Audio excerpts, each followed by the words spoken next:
2 Chroniques 25. Amatsia devint roi à l'âge de 25 ans, et il régna 29 ans à Jérusalem. Sa mère s'appelait Johadan, de Jérusalem. Il fit ce qui est droit aux yeux de l'Éternel, mais avec un cœur qui n'était pas entièrement dévoué. Lorsque la royauté fut affermie entre ses mains, il fit périr ses serviteurs qui avaient tué le roi son père. Mais il ne fit pas mourir leur fils, car il agit selon ce qui est écrit dans la loi, dans le livre de Moïse, où l'Éternel donne ce commandement, on ne fera point mourir les pères pour les enfants, et l'on ne fera point mourir les enfants pour les pères, mais on fera mourir chacun pour son péché. Amatsia rassembla les hommes de Juda et les plaça d'après les maisons paternelles, les chefs de milliers et les chefs de centaines, pour tout Juda et Benjamin, il en fit le dénombrement depuis l'âge de 20 ans et au-dessus, et il trouva 300 000 hommes d'élite, en état de porter les armes, maniant la lance et le bouclier. Il prit encore à sa solde dans Israël 100 000 vaillants hommes pour 100 talents d'argent.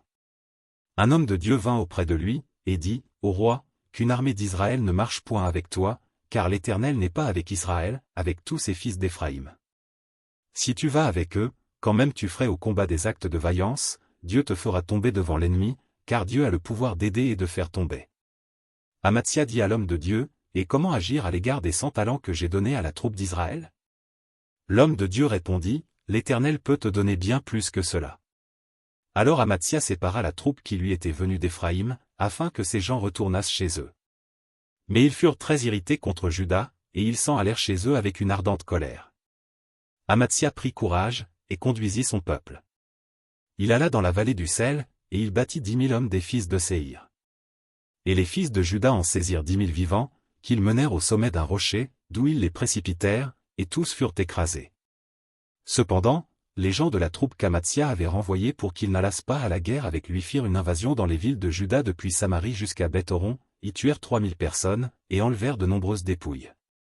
Lorsqu'Amatsia fut de retour après la défaite des Édomites, il fit venir les dieux des fils de Séhir, et se les établit pour Dieu, il se prosterna devant eux, et leur offrit des parfums. Alors la colère de l'Éternel s'enflamma contre Amatsia, et il envoya vers lui un prophète, qui lui dit, Pourquoi as-tu recherché les dieux de ce peuple, quand ils n'ont pu délivrer leur peuple de ta main? Comme il parlait, Amatsia lui dit, Est-ce que nous t'avons fait conseiller du roi? Retire-toi. Pourquoi veux-tu qu'on te frappe? Le prophète se retira, en disant, Je sais que Dieu a résolu de te détruire, parce que tu as fait cela et que tu n'as pas écouté mon conseil. Après s'être consulté, Amatsia, roi de Juda, envoya dire à Joa, fils de Joachaz, fils de Jéhu, roi d'Israël, Viens, voyons-nous en face. Et Joa, roi d'Israël, fit dire à Amatsia, roi de Juda, l'épine du Liban envoya dire au cèdre du Liban, Donne ta fille pour femme à mon fils. Et les bêtes sauvages qui sont au Liban passèrent et foulèrent l'épine. Tu as battu les Édomites, penses-tu, et ton cœur s'élève pour te glorifier. Reste maintenant chez toi. Pourquoi t'engager dans une malheureuse entreprise, qui amènerait ta ruine et celle de Juda? Mais Amatsia ne l'écouta pas, car Dieu avait résolu de les livrer entre les mains de l'ennemi, parce qu'ils avaient recherché les dieux d'Édom. Et Joa, roi d'Israël, monta, et ils se virent en face, lui et Amatsia, roi de Juda, à Beth-Shemesh, qui est à Juda. Juda fut battu par Israël, et chacun s'enfuit dans sa tente. Joa, roi d'Israël, prit à Beth-Shemesh Amatsia, roi de Juda, fils de Joa, fils de Joachaz. Il l'emmena à Jérusalem, et il fit une brèche de 400 coudées dans la muraille de Jérusalem, depuis la porte d'Éphraïm jusqu'à la porte de l'angle. Il prit tout l'or et l'argent et tous les vases qui se trouvaient dans la maison de Dieu, chez Obed-Édom, et les trésors de la maison du roi, il prit aussi des otages, et il retourna à Samarie. Amatsia, fils de Joa, roi de Juda, vécut 15 ans après la mort de Joa, fils de Joachaz, roi d'Israël.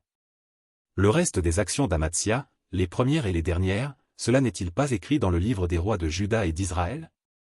Depuis qu'Amatsia se fut détourné de l'Éternel, il se forma contre lui une conspiration à Jérusalem, et il s'enfuit à Laki, mais on le poursuivit à Laki, où on le fit mourir. On le transporta sur des chevaux, et on l'enterra avec ses pères dans la ville de Juda.